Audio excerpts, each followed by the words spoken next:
Vous reconnaissez les parapluies jaunes derrière moi. Nous sommes bien sur le stand de Dialogue et c'est Nicolas que nous retrouvons pour ses coups de cœur BD.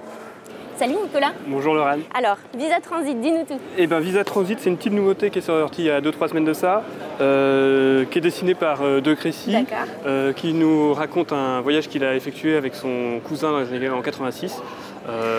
Donc c'est un road movie, épopée homérique, riche en rencontres, mais en même temps avec le poids du climat politique de l'époque. Un super récit.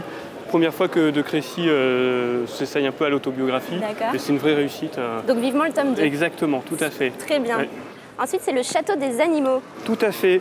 Un tout jeune auteur qui nous propose son premier album, une relecture de Orwell et de La ferme des animaux de Orwell, avec un dessin vraiment virtuose. On est vraiment immergé tout de suite dans le récit.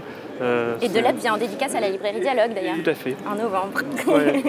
Troisième titre, dis-nous. Pour le troisième titre, j'ai choisi de vous parler du dernier album de Zeb et Bertaille.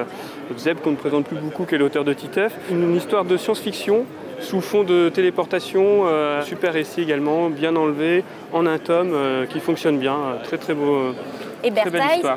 Et Bertaille, oui, tout à fait, et en dédicace actuellement au sein même des Capucins. Super. Et donc la thématique du festival, c'est l'humour. Absolument. Et à ce sujet Et à ce sujet, je vous ai fait une petite sélection de 2-3 titres.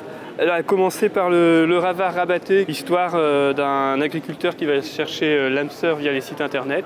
Petite BD de Nicolas Poupon, Le fond du bocal, avec lequel je me régale régulièrement sur des petits sketchs avec un petit poisson rouge à mourir de rire. Super. Et une petite histoire politico-économico-écolo, voilà, etc. qui est pareil, super, de Bourris, qui est également présent du coup sur le site.